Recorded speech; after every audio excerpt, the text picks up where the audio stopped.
start? Relieving is a good word in a way, but it's also we're really happy to start the year like we did, and then it was a fantastic game of footy. It was a fantastic contest. We knew it was going to be so.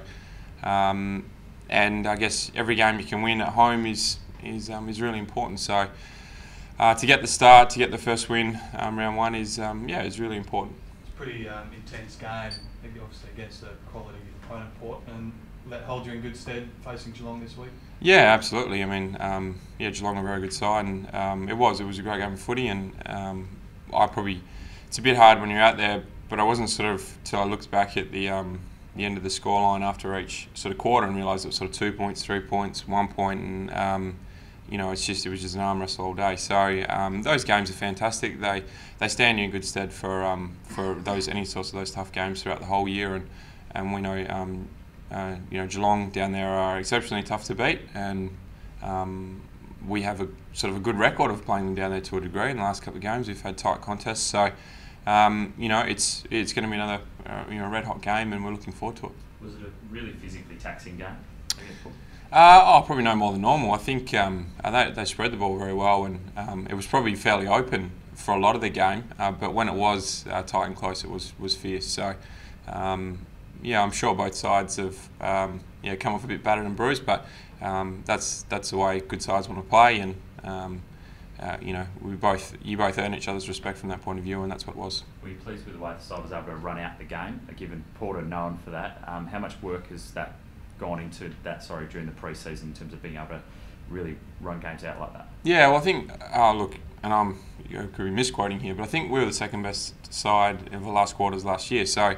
And they were the best. So we knew that that's an area of our game that we're reasonably good at as well. But and I think it's been quoted as well, we did 40% sort of more football and running this pre-season with a little bit of a different change in structure. So we've got a lot of confidence out of our summer and going forward. And I think both teams had some pressure on players coming in with a little bit of lack of game time over the NAB Cup and those sorts of things. But both sides have a really good program, obviously, and really fit and ready to go. So, as I said, it was just that great contest where it was going to the wire no matter what, and it's great to come out on top. You talked about those good results previously against Geelong down in Simmons Stadium. What have you learned from those games that will help you this week?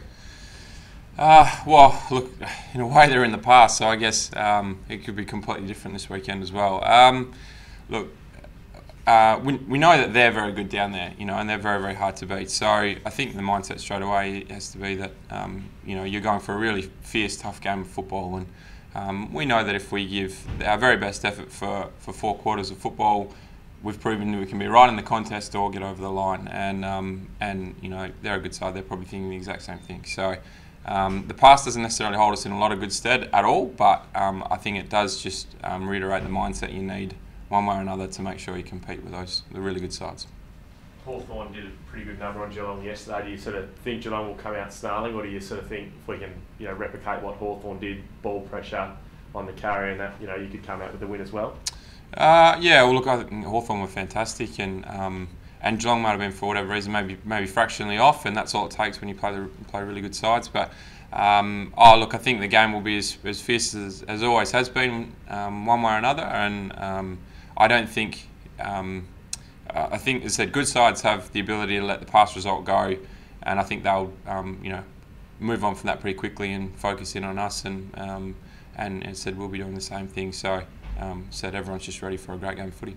Jimmy Bartel copped a fairly heavy knock in the dying seconds of the game. Obviously, a star player and very crucial to their lineup. Do you if he doesn't get up, I imagine that's probably a pretty big thing for you guys though as well? I think, as I said, good sides aren't necessarily held hostage by personnel, and I did see that, and I hope he's okay, and that that can be really nasty. You said when your head hits the ground like that, especially in that sort of temple area. So I don't know any further details on that really, but it's one way or another, you need your best players out there on the park, and decided to play really, really well. So I'm sure they'll be doing everything they can to make sure he's right to play, and you've got to play the best and beat the best if you want to be the best. So we've got to put all that together one way or another. Steve Johnson's been cleared to play. How do you contain him? I guess Crowley's done that previously. How does that change the dynamics of the team now? Yeah. Oh well, look, I think Clancy Pearce did a reasonable job on Boak on the weekend, and look, that may be something they look to go through again. But yeah, look, and Ryan's been fantastic on Steve for a long period of time. So we know he's an exceptionally damaging player, and you know, he can tear games apart by himself. So you know, he's probably one of the few we've got to try and curtail his influence on the game. What have you noticed from Clancy's game that, I guess, against Boak?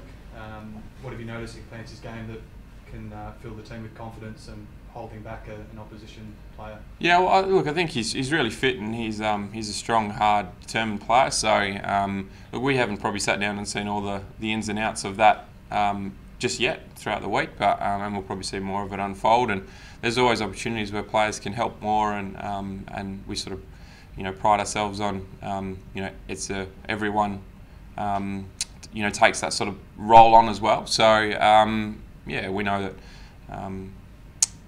as I said, they've got a range of players that we have to curtail their influence, and Steve's just going to be one of them. And Clancy, he'll just continue to work on it. He's got some great mentoring from Ryan at this stage in time to help him out, and as I said, Ryan's been very successful over a long period of time.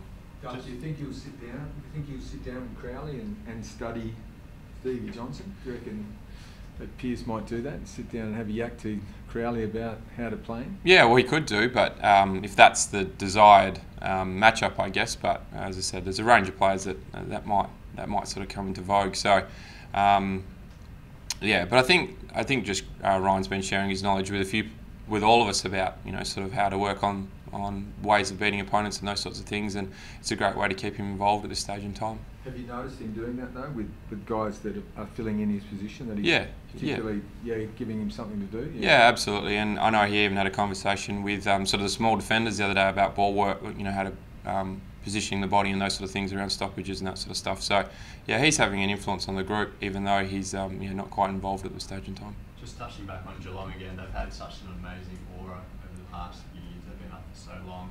Do you feel that they're losing that a bit though? The fractures are starting to show in their squad with a few guys going? Yeah, not really. In saying that, they're I think we've sort of been under the understanding that you know, that they might fall away a little bit for the last couple of years, and they haven't, and they've still finished really high on the ladder and been one of the best sides in the competition. So I think you can get caught up in that a little bit too much one way or another, and it's not something that we do. We have a huge respect for Geelong. We know they're a fantastic side, and as I said, they have been for a lot of years. So I don't think we ever think that they're developing any weaknesses at all, and we go in expecting their very best, which is really good football. How are you feeling physically after the rib injury? Yeah, really good. Yeah, no, I've had a really positive sort of recovery over the last couple of weeks, and been able to get a good block of training in, and also play some footy as well. So yeah, really positive, considering it was not ideal timing when you really want to get some good minutes into the NAB Cup. But I had a really good summer and a good pre-season, so it didn't take a lot to get back in the swing of things. We saw over the weekend field kicking was really important across the whole competition, including in your game, and Ross touched on a few things on Sunday night, talking to the team about just a little bit more composure at quarter time and half time. Guys were missing targets, particularly forward of centre. How important is it, and how hard is it to get in the rhythm of games and find the pace of games in terms of hitting targets and making good decisions early in the season? Yeah, well, I think round one a little bit is can be a little bit one way or another, and look, we saw the other night the Hawthorn skill level was fantastic, and they don't ever really drop away in that level at all, and yeah, it's something that we probably need to keep improving on and keep working with, and it certainly it keeps you in the rhythm of the game, the momentum of the game, when using the ball really well. And if it's a bit stop-starty because you're missing targets and those sort of things, it does make it a bit harder. But yeah, look, it's something we weren't as good at the other night, but we'll just keep working and improving, and we know we can get better there, and that's just something we've got to keep striving for.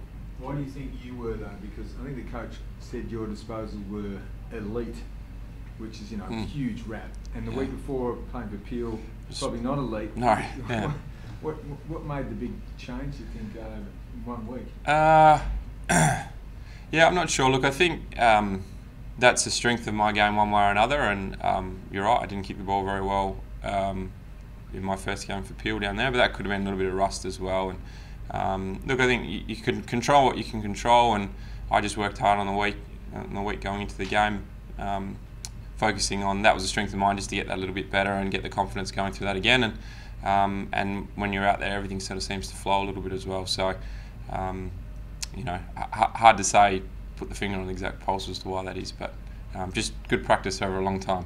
Did you think you might miss out because of the bit of a fractured pre-season? You think you might, in that game, you might have been left out? Yeah. I think I'm realistic to think so. I mean, we pride the group on playing really good minutes and having a good sort of NAB Cup, and that sort of firms you up for round one. And I knew that I was probably a little bit underdone from that point of view. But in saying that, as I said, I had a really good pre-season, and I did get sort of both intra clubs and NAB one in really, and then footy late in the before round one. So confidence in that I had done a fair bulk of work anyway. So.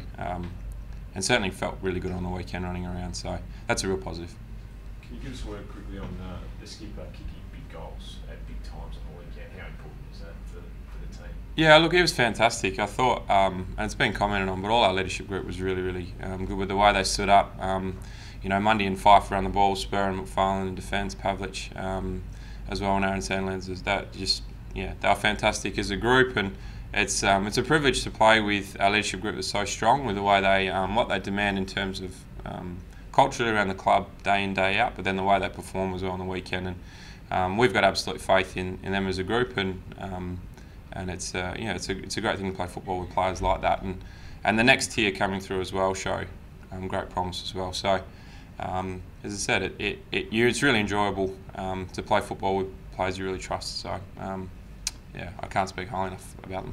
Is Taberner close to helping out Pat as well, and also Tendai? Will he be available for selection? Well, yeah, unfortunately I don't sit on the match committee. I probably wouldn't want to. But no, I think both those guys had really strong performances in the waffle. So that's the great thing about where the group is at and the club's at the moment. We've got lots of good depth, and they're quality players as well. So I think Lockie Weller had a really good game, and Connor Blakely was right there as well as an emergency. So. Look, it's great for the club that the youth is improving and coming forward, and we'll just have to wait and see how that unfolds. So who gets Mitch Clark, do you think? If McFarlane gets Hawkins, who do you think might get Clark? It sounds like he might be reasonably excited about this game. We're pretty fired up. Who do you think will get him?